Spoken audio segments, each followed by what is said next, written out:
back, folks, to the Wednesday WP-Tonic show. We've got a great friend of the show back again. She's in a really classy studio, not in her bunker like last time. That's a real great friend of the show, Carrie Dils. Would you like to introduce yourself, Carrie? Hello. Thank you, Jonathan. Thank you, Kim. It's good to be back. I am, broadcasting live from Fort Worth, Texas.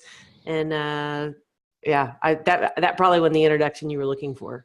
No, tell her what you do, Carrie. Oh, okay. So sometimes I just get caught up in the moment and you do. Myself. I am a WordPress developer, consultant, instructor. I teach front-end web development and business skills for freelancers, and I also host a podcast. A very good. Office Hours FM. Yes, a very prestigious, very good podcast called Office Hours FM. I suggest you go and listen to it, folks. And I've got my co-host here, Kim. Would you like to introduce yourself?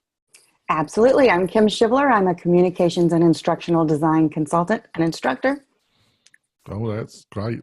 And I'm the founder of WP-Tonic. We're a WordPress service maintenance company with an emphasis on membership and learning management systems. If you've got a course and you're looking for a good support partner, we're your choice. And before we go into this great interview, I want to talk quickly about our sponsor, which is Kinsta Hosting. Kinsta Hosting, we use it on the WP-Tonic website and also some of the clients that we support as well. And we've found them to be truly fantastic. They're a boutique WordPress hosting company, still large enough to have all the bells and whistles if you're a developer or a power user, staging site, statistics, you name it, they supply it. But they're not too big, so they've lost their focus. So if you're looking for real quality support, you will get it from Kinsta. Like I say, we use them to host the WP-Tonic site, and I'm totally delighted with them. If that sounds the kind of hosting partner that you're looking for yourself or for your clients, go to the WP-Tonic website. There are affiliate links there. You will be supporting the show as well if you use those links. And I can't recommend them much more, can I? So that's great, isn't it? So we're going straight into the interview. So, Carrie, you've been producing, you've got a course now, you've been blogging extensively about freelancing and how to do it. If you're thinking of becoming a freelancer, how do you start the ball running? So obviously the question is, how do you start the ball running effectively if you're thinking of becoming a freelancer in 2018? Well, first I would say cross your I's and dot your T's.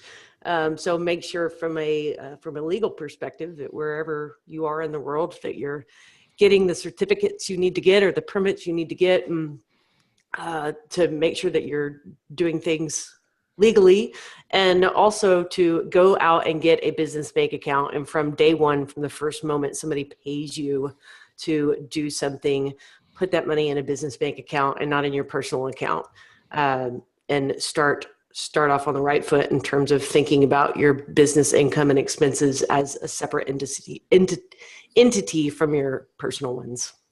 Yes, we do not provide any kind of legal advice here. I'm sure Carrie and myself want to make that totally clear to the viewers, but I think you're spot on there. Very depending on where you're doing business, basically, I would suggest that anybody should set up a limited liability company. Would you agree with that?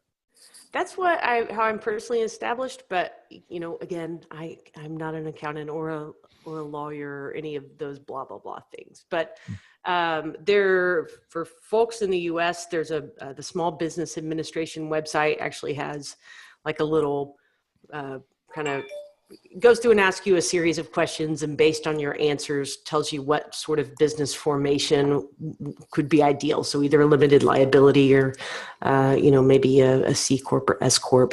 And then of course, once you get outside of the US, I have no clue. I think that. I think I that's defer to you, Jonathan. Yeah, I think that you just made a great suggestion there. The small business service. I know in Nevada they do free seminars which you can go to, and they also do face-to-face mentorship and advice, which is all totally free. And they're just a great resource if you're looking to start a small business. And they're totally impartial. So I totally agree with you, Carrie. If you're thinking of going down this road, you should give them a call or email them and see what they've got to offer. What do you reckon, Carrie? Yeah. And anytime you agree with me, I'm just going to agree with you right back. Exactly, but I always agree, Carrie. Because you always talk a lot of common sense normally. So there's that bit. So what's step 2 then, Carrie? Step 2, get work. Work. Somebody to pay you for something. The big question is, how do you achieve that? How do you do that? So I guess it depends on, what sort of services that you're offering. But first, you need to define what it is you're doing. So are you making websites for people? Or are you going to help them with their advertising or their marketing or, whatever it is that you're good at? You need to find people that need what you're offering. And, I'm a fan of starting locally. So whether that's at a chamber of commerce or even just, working your local network. Hey, do you know anybody that needs what I do? Starting there. And then of course you can go online and there's tons of places you can start kind of shaking the bushes too. But that's the tough question, right? Where do you find clients versus where do you find anybody that'll pay you? And then the more you get into freelancing projects, you're like, okay, how do I find good clients and not just any clients? Right. I think fundamentally that there's subsections of this, but I just want to see if you agree with this. I think it really depends on where you're coming from. Which I would highly advise you, but it doesn't fit everybody. If you can work for an agency and build up relationships. Obviously some agencies are very strict about you not doing any work as a freelancer if you're working for an agency. Others are a little bit looser in their policy, just depends. The other factor is trying to get work through agencies, approaching agencies, saying you've got these skills. Is there any kind of work that they can give you? There's that road. And then there's the third path which you identified, and that's going direct face-to-face with business owners. Would you agree with that? Yeah, I would. And especially, since WP-Tonic, a lot of WordPress folks that are tuning into this, there's, I'll get the URL for your show notes later, but Post Status run by Brian Krogsgaard, he's actually got a job board website. So if you're looking for work in the WordPress space, that's a great place to start too, is just to see who's hiring and what sort of jobs they're hiring for. But yeah, I like the idea of, kind of getting in with an agency and meeting people and networking and, building those relationships.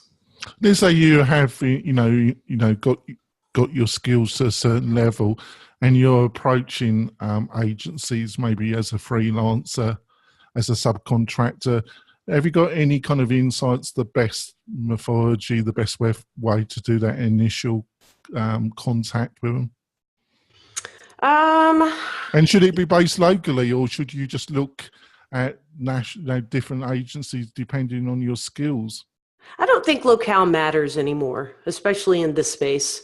So go anywhere. But that said, I've never actually done a cold contact. I think for, going back to, that phrase, building relationships and doing that consistently, whether that's going to WordCamps or showing up, online to be helpful and ask questions. When you do that consistently and repeatedly, people notice. Yeah. And, over time, as you build some recognition in the community for being helpful, then you're naturally going to encounter some of those people at agencies that you might want to talk to. And maybe they're not the big boss. Maybe they're, a fellow developer there or whatnot. But my answer is always going to be start with building relationships.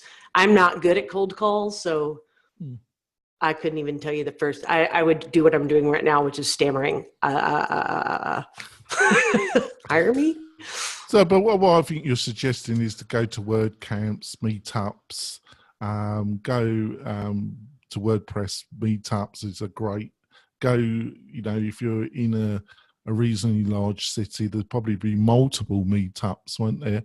And just get yourself around, be helpful, try and join the WordPress community. I think that's one of the great strengths of WordPress, isn't it? It's a bit cliche, but to some extent, I think it's still true. It's a quite open community, as you're not too abrasive and demanding, and you're seen as a team member, aren't you? Yeah. I mean, basically, don't be a that's we're live, so you can't bleep me out live. But yeah, be nice. Be nice. Got any questions, Kim? I do. So we're talking a lot about freelancers that are in the WordPress community. For your, what you're doing now with your whole freelancer community, is all of it for online business, or do you also help freelancers that might be a cleaning service or more offline type business, which sometimes those of us in the community forget that there's a whole nother side out there. Right. Well, that's a great question. And I started a Facebook group called the Fearless Freelancer, and my contacts are in the realm of WordPress and tech and so forth. So that was a lot of the people that initially joined the group. But then I started seeing some friends from previous years. Like one of them has she does custom eyelash extensions. That's her service-based business. So she's in the group. I have another friend that's done like traditional advertising and PR. She's part of the group. That's completely offline.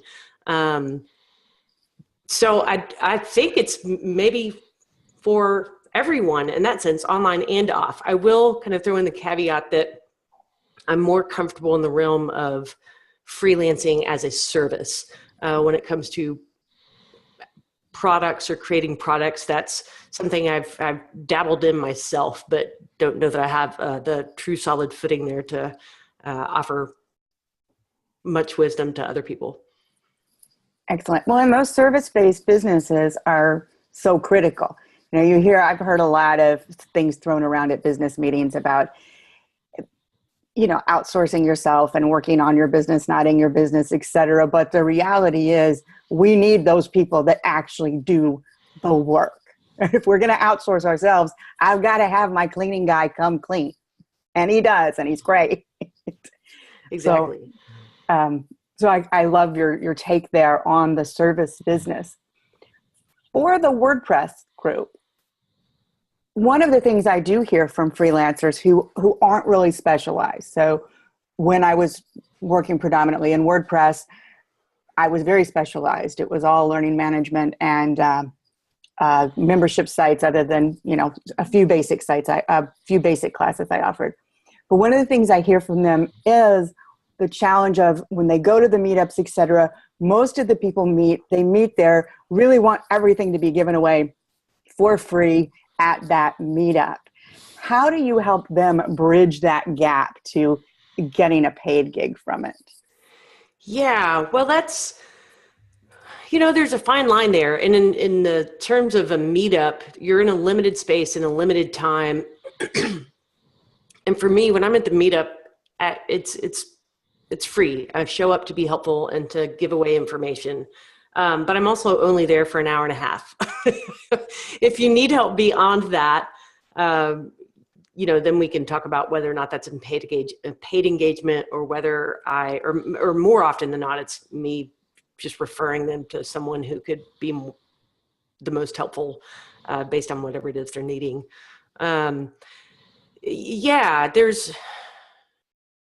I think maybe that's a balance you have to kind of feel comfortable with in yourself. Like, I'm happy to for example, I write a lot of blog posts, tutorials, that sort of thing. And people come up, follow up and ask questions in the comments. And I'll go and I will provide further free information in those comments. Now, when those people land in my inbox asking me how to do a customization on something, I just delete it. And that's the kind of the boundary line that I've set for myself. I'm like, this is the forum that I have set up. This is my playground where if you want to engage here, I'm happy to help. If you try to engage me over here and don't want to respect my expertise or pay me for it, then you're just going to go to the bin. Sorry. So you don't reach back out to them and offer them a paid service at that point? I don't, and here's why. And this is going to maybe sound, whatever, take it for what it is. On my contact page, I explicitly state that the contact form is not for support. And also at this moment, I'm not taking new clients. So if someone has not even bothered to read what's on that page before they send me an email, then no, they're not the kind of person I want to engage anyway, because they're not even listening from that very first moment. That makes absolute perfect sense. The reason I asked it was, in your case, you're not taking new clients. I think for some of those first timers, it is a nice way to reach back out. If someone hits in your inbox saying that's not how you give free support, you can turn back around and say, I do this as a service. It costs X, Y, and Z, et cetera. And you've had permission to reach back out. It's not truly a cold call at that absolutely. point. Absolutely. So, based on what your rules of engagement are, certainly that's like a warm lead landing in your inbox. But I've discovered though that there's just a lot of tire kickers. People that want to pick your brain but don't want to pay you for it. And I guess maybe 2 years ago, I created an account on Clarity, which is a pay by the minute phone service. And that just came out really weird sounding when I said it out loud. That sounds like a sex line or something, but it's not.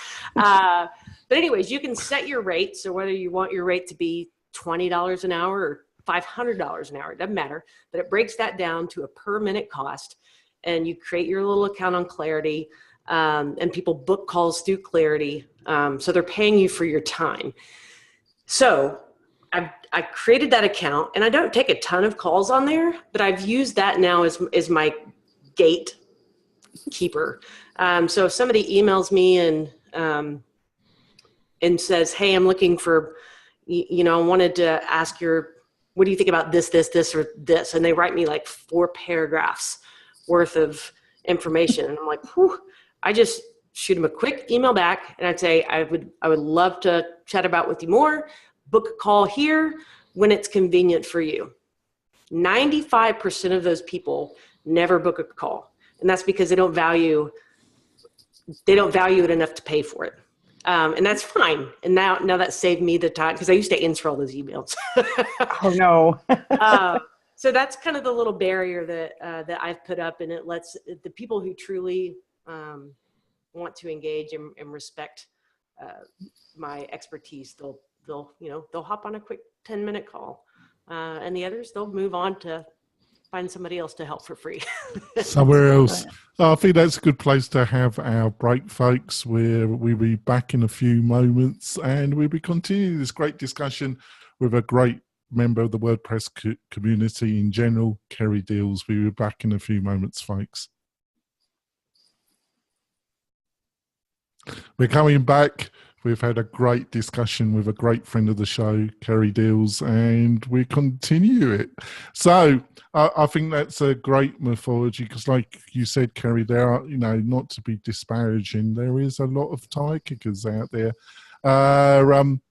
So when it comes to freelancing, we've covered the legal side a little bit, and we've covered networking a little bit. What are some of the more kind of fundamental mistakes, like 1 or 2, that you see on a regular basis that freelancers in the WordPress technology field make when they're starting to become build up their business and become a freelancer? So here's one, and I see it from the newest newbie to even some of the most seasoned people, and that is underestimating what's involved in a project for simple lack of thorough communication. As a service provider, somebody tells me, I need a website. In my mind, I'm thinking, okay, we're going to have an about page, contact page. You need an about page, contact? Yeah, I need the, okay, great. Wait, do you want a custom theme? And they're like, what the heck's a custom theme? You ask these questions that are in the framework of your understanding, and you think you get what they need. And so you you put a price tag on it. And then you run off and do that, and you bring it back to them, and they're like, well, where's the part that does the this and that? And when they submit this form, I need it to go into my, to my inventory management system or blah, blah, blah. And you're like, whoa, well, I didn't quote you for that. Well, you told me you were going to build me a website. And then, and then everybody gets mad, and you're underpaid as the vendor, and your client's not happy with the work you provided. And that's maybe an exaggeration, but I see it happen all the time. Just a misunderstanding of what the actual project is and what you're responsible for delivering and what your client is responsible for paying for. Just that transaction agreement is a sticker. I think that's fantastic. I think, I'm going to say and see if you agree with this statement as well, but it doesn't apply always, because obviously some jobs are very small, some jobs are quite clear cut. But in the bulk of medium to larger jobs, having some paid discovery in the process, I think, is fundamentally necessary. What do you think about that? I do. But can you explain what I mean by paid discovery? Yeah. So, if somebody comes to you and they've got a project, you've got to do some amount of digging in to find out what the requirements truly are. And if they're asking you for a proposal, well, you don't want to spend 20 hours of your time to research into their requirements and, come up with some potential solutions and all that, and give that away in your proposal. Like, proposals are meant to be kind of quick and dirty, right? Like, I think that ballpark, this is where we're at. After we do a discovery, a paid discovery, then I can give you not just a ballpark figure, but this is exactly what the project entails and what it costs. So that way, and I'm just using that number 20 hours, but whatever time you're investing to really dig into the specifics of that project is a paid engagement. And that creates value on both sides. So for you, as a service provider, you're getting paid for that time. And at the end of that, what you're delivering to the client is specifics for the project. And they could take that theoretically to any other service provider and shop that around for a price. Or more than likely, they'll go with you if they want to continue the work. But I feel like that's a great way to gauge their working relationship. Like, let's say you do a paid discovery and you're like, whoa, this is not somebody I want to work with, or this is a nightmare client, or we're just not a good fit. You know what, as I dig deeper into it, this is really kind of outside of my wheelhouse. Then at the end of that discovery, you can also use that as sort of a way to end the relationship. Like, you know what, after spending some time on this, here's exactly what you need. I'm going to refer you to somebody else who I think can serve you better than I can, or whatever it is. But I don't know. I'm kind of blathering on from your original question, John. No, you do fine. I think there's two factors, the power of this. One, it really identifies if the client is really, really serious. If they're not prepared, most clients, when they initially come with you, they are probably going to be talking to other people, and unless they've got a detailed request for proposal document, they'll be getting quotes. They'll be looking for oranges and they'll be getting quotes for bananas. So they won't be able to, unless they got a detailed request for a proposal document, which they can give to various, 2 to 3 developers to get a quote. They're not going to get a proper quote anyway. So it's for their benefit to develop a proper request for proposal document. And secondly, it identifies to you if the client is really serious. Would you agree with that, Carrie? Yeah. And what you can even, instead of framing it as a paid discovery, frame it as hire me to help you write your request for proposal. Yes, that's what I do. Then you can, I don't know, write it just so that you're the perfect vendor to fulfill the needs of that of that RFP. But yeah, I think you're spot on. Got a question, Kim? I did, and I just had a senior moment. Oh. I was so engaged by what you were saying. It was like, you're the only one that is, Kim. I've never, ever done that. Yes, though, I do. Go on. Have you retrieved it, Kim? I retrieved it. Right. It came back fast. Right. For the newer developers, do you have any support for them? Because one of the things I see with some of the newer people in the WordPress community, and they're maybe just learning development, do you have any support or resources for them, helping them understand how to dig in and build an RFP? Because it's not, if you've never done it before, it's not intuitive as to what clients are taking for granted, like you said, that they're going to have. Well, what about how this connects to this? And how do we need to position ourselves, or how do we need to think about an RFP so that we can dig in and get the right one to provide what the customer wants? Yeah, that's a great question. And I'm going to back up just a little bit and say that not every project needs a discovery and not every project needs an RFP. There's a dollar amount threshold where the level of project changes from this is pretty vanilla, straightforward. If this is a $2,000 project, I don't need an RFP. There's not enough work there to justify it. If this is a $20,000 project, then I do need a better understanding of what's involved. So just kind of put the price tag barrier on there. I wanted to say that. If you're new and you've never written an RFP, I would say don't do it by yourself. Pair up with someone that's been around a little bit longer and has some experience. If I could just totally pimp out my own podcast, I have an episode on there with a fella named Jordan Rupp, where he kind of digs into the specifics of what a discovery process looks like. I'll share that link with you all later. And that would be just a good place to start in terms of what sorts of questions you're asking, the information you're gathering, and sort of your framework for thinking through all of the components of a project.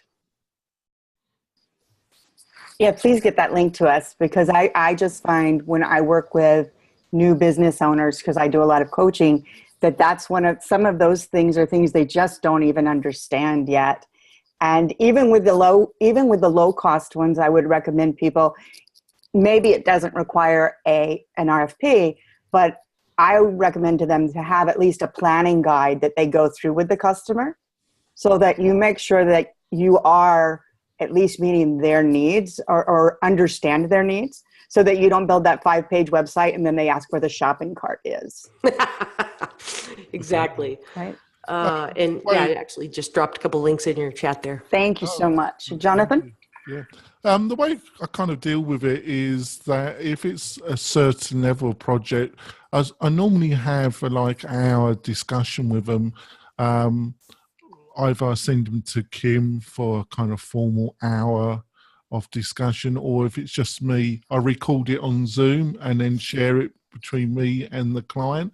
And then I will write a proposal based on that discussion right? But if it's any kind of custom coding or heavy customization of either existing plugin or theme, and there are doubts around how things are going to work together, then there has to be some more detailed discovery. And it's so great to see somebody, recently there's been a couple of individuals, and you're one of them, Carrie, that are gone into this field of, providing resources, a course, mentorship on a course level. And I see you as an extremely ethical person. The other person I think who's not doing quite the same, it's a different market, is Lee Jackson, who's also a very ethical individual, because there was some other courses, some other resources out there, but the people that were running them, I wasn't totally sure about their ethical base. But like I say, because of your history of education and that, I think anybody that's looking to become a freelancer, I think getting some mentorship and getting some advice will save them so much hurt, won't it, Carrie? Yes. And so much of where I'm coming from now is just what I wish I had when I was starting my own freelancing journey. And the WordPress community specifically, there's so many, it's like you said earlier, it's just opening. It's friendly. Now at some tiers you get into family feuds and all that kind of stuff. But it's a community that welcomes people into it. So if you're freelancing, if you're in the WordPress space, there's so many ways to just start meeting people and finding people who you can just ask questions of, whether it's technical questions or business questions, or heck, come over to my group, The Fearless Freelancer. We'll take you under our wings. Yeah, I think just to finish up the podcast part of the show, Carrie, I think there's the 2-year burnout that's notorious in freelancing, and I think it's down. I think you got to really have a little bit of money in reserve, and also maybe have a part-time job, or have a partner that's very supportive. I don't know, it varies, but not doing discovery and quoting for very cheap work will lead to fundamentally depression, burnout, and going back to your 9-to-5 job. Would you agree with that, Carrie? Yeah, I haven't heard the 2-year marker, but I think there's, it's running and growing a business is just a different mindset for, hey, I'm going to go make some websites for people and hope that I can pay my bills. And that latter one you do burn out on eventually, because, there are seasons, and, cash flow will sometimes be tight, and, there's something to be said for the security of that regular paycheck that you get from, traditional employment. So I say that to say, I don't think everybody is cut out to freelance. Maybe you do it for a season. Maybe you do it as sort of a moonlighting or something to add to your your regular income.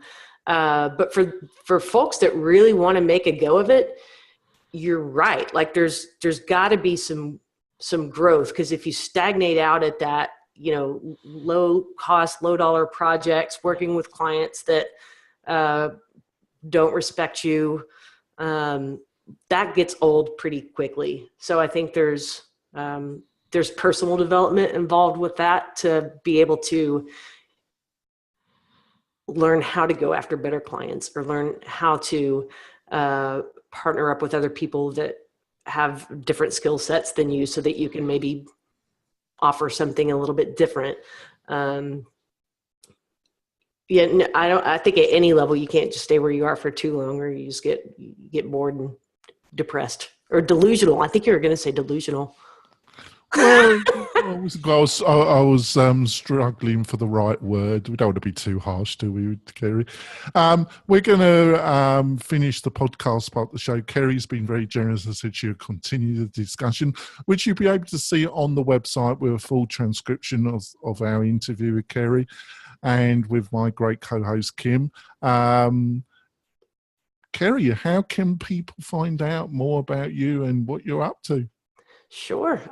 So there's carriedils.com, which is sort of the hub of all the things all the pies I've got my fingers in. The podcast is officehours.fm. And then to see the courses I've got for freelancers, you can either go to the fearlessfreelancer.com or just join us for free on the Facebook group, also called the Fearless Freelancer. And like I said before, I've got no hesitation in recommending Kerry's course. If you're thinking of becoming a freelancer, I think you should really look at it. It will probably save you a lot of pain and learning lessons. Kim, how can people find out more about you or what you're up to? Like Carrie, if you want to find the area where I have my fingers in all kinds of things, you can go to kimshivler.com. And if you're specifically looking for help on building online courses, you can go to howtobuildanonlinecourse.com. Yeah. And if you want to find out more about WP-Tonic, go to our website. We've got some great resources this month. We've got an extensive article about 4 of the leading membership plugins. We've got another article that will be coming up pretty soon about MemberPress. And Kim has a continuous series based on how to develop a course from the ground up. And part 2 of that should be coming at the end of this month. So we've got a lot of resources on the WP-Tonic website. If you're also very generous, give us a review on iTunes. I know it's a bit of a pain, especially on the PC, but it really helps the show. And I do read them. And if it's amusing, I actually read it out on the show. So that's great. And also, don't forget about our roundtable shows on Friday. They are truly a blast. We've had a couple recently have just been fantastic, I feel. And you can view those live at 8:30 Pacific Standard Time every Friday on our Facebook page. So if you feel that you need some interesting Facebook WordPress discussion, that's the place to get it. Well, we're going to wrap it up now, and we'll be back next week with somebody doing something interesting with WordPress. We'll see you next week, folks. Bye. Right, Carrie. Let's talk about developing your own course. How was it a lot harder than you thought it was going to be? Let's start it off there. Yes.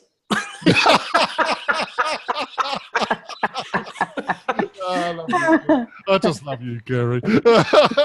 Well, it's even so. Earlier we were talking about different expectations that you have as a service provider and what your client has in mind. Well, when you're your own client, I'm my worst client, and I had a lot of scope creep, and I think there's always more work involved than you think. So what have been some of the challenges then, Carrie? So as a web developer, I decided to do all of the technical work myself. Oh dear. So there's actual writing and course creation. I mean, I wasn't being sarcastic there. You're quite capable of doing it. It's just how many days of the week have you got? Oh, well, and that's it didn't make sense to outsource something I was perfectly capable of doing, but I think I intermingled. I was trying to create the courses while creating the platform to deliver the courses simultaneously, and that's hard. Clunky. Yes, yeah, I should have. So I have 5 courses total, and by the 4th one, I finally started to wise up a little bit, and I took the course creation process completely outside of my WordPress site. Actually, did it in Google Docs, so that it could just be an independent entity and not in my mind thinking with, while I was in there writing course material, oh, I need this I need this featured image to go here, or, this isn't looking quite right. Let me tinker with this. And yeah, I should have treated them as separate projects. Right. Got a question, Kim? I do. What platform, building it out in WordPress, did you opt to use for your courses? I went with LearnDash. I liked the integrations. I looked at LearnDash and Lifter. I wanted to host myself as opposed to, going with I'm totally blanking on the name, Teachable. What is the number, isn't it? Increasing number, isn't it? Yeah. So yeah, LearnDash, I've been real happy with it. They've got tons of, integrations with other WordPress products and, Stripe and PayPal and all that good stuff. One of my personal favorites. Absolutely. I use it quite often. And are you just using LearnDash, or have you paired it with a membership site also to add additional resources? No, I originally was pairing it with Restrict Content Pro to do what you're talking about. And then I backed off of that. And right now I'm not doing any membership or any subscription. It's just you pay once for access to the course, and it's yours for as long as that course exists on the internet. And I could see at some point down the road adding in a subscription model, or maybe presenting things a little bit differently. But with subscription, I feel like if somebody's going to be showing up and paying on a monthly basis, then there's the pressure to continue producing fresh content. And at this moment, or, when I was planning to do this, I wasn't quite prepared for that commitment. Like, let me get these out the door, see how it goes, and, maybe change down the road. That makes perfect sense. And when I work with people, I tell them, a subscription, you are going to have to keep putting it out, more content. One thing I do throw out there for you, you may want to consider going forward, is not necessarily the subscription model, but as you build out more and more courses, and particularly like you've got such a vibrant business there, is possibly doing membership just to manage resource pages that don't go into the flow of a step-by-step course. So when I teach learning platforms, I liken it to going to university. And the course is when you go to class and you work with the professor through a specific thing. And your resource pages on your membership, were handled by a membership plugin, is like going to the library and being able to pick and choose what you need to supplement. Huh. That's a really curious way to think about it. So like okay, so I'll get some free consulting since I'm on the show. Yeah. So what sort of resource? We're here for you, Carrie. Would that be like just like an in-depth kind of one-off article, or what sort of resources would you look for in there? It might be articles. It might be links to, so say with your freelancers, you're sending them to the Small Business Bureau, et cetera, the resources you recommend they check in with, pages like resource pages. And, here's the Small Business Council. Here's the link to them. Here's how they can help you. Because those are things people need over time and don't want to always go back through a step-by-step course to find those links. And it really does have value, because remember, go back to the days where you had a specific question or had a set of specific questions and you had to trawl Google and spend all those time searching. And then you don't actually know the quality of the information when you do find something that's suitable. Is this individual a 16-year-old in their spare bedroom, or are they somebody that actually know what they're talking about? So it does have considerable value, doesn't it, Carrie? Yeah. Thank you for that. Welcome. There you go. So, do you think, in general, it's becoming harder to become a freelancer and make a decent living at it? Yes and no. Yeah. The no part is I'm going to sound really old when I say this, but the internet wasn't like back then wasn't like it is now. And I think there's so many resources now that weren't initially available to me when I started that, I mean, all the information is there for the taking, for somebody to educate themselves. So that it's easier in that sense. Where it gets harder, I think, is that everybody and their brother and probably their brother's dog can make a website, and will tell you they can make a website for, $10 or whatever. So the competition is stiff. I've got thoughts on how you kind of, get yourself out of that game. But if you're coming into it with just kind of broad, I can make you a website kind of thing, then, I think there's so much competition that you'll quickly drown. I think that's where people start. But I think if you don't eventually end up kind of in some sort of specialization, you'll have a hard go.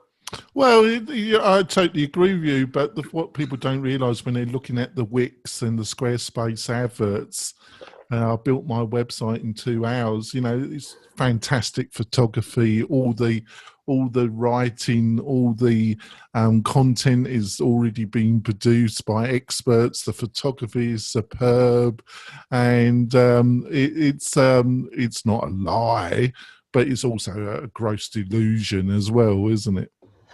So true. Like, people are sold on, like, if you go look at theme, if you're shopping for a WordPress theme and you go looking around, there's some really sexy looking themes out there. And you're right. It's because they've got this incredible photography and somebody's done the work of getting the content and putting it in these blocks. So you buy it all excited, and then you activate it on your site, and it's just like, well, this could not look more boring. Where's the sexy that was in the demo? The sexy. Yeah, a little disconnect on, you actually have to go and, write stuff, find some. And also, I think also in the WordPress community, also it's damaged, well, in general, the web community, when they just say a brochure site, you get that from a lot of developer types. But the truth is, I understand the term, but most businesses, apart from there's always some that won't need or don't apply to what I'm just about to say, is that most businesses want a result from something, and getting a result and a clear result from any kind of investment is a totally different cup of tea, really. Would you agree with that, Carrie? Yes. And service providers that can help somebody get to the result, and the website is not the ends, or excuse me, the website is just the means to the ends, not the actual end. That is, like, as you said, a totally different cup of tea. That's apples or oranges and bananas. Exactly. So let's just finish off the course. So looking back, you said you fundamentally had that kind of epiphany that you had to get the content and separate it from the development, and you couldn't do the two things directly at the same time because it was driving you kind of semi-crazy. Are there any other things that you've learned through the process that you'd like to share with the listeners and viewers? Oh, man. I'm trying to think. I learned a lot. I'm trying to think of what would be okay, so here's a real practical one. So when you create a course, you're going to be sending emails, transactional emails from your WordPress site. So like a receipt, a course notification or check-in or something.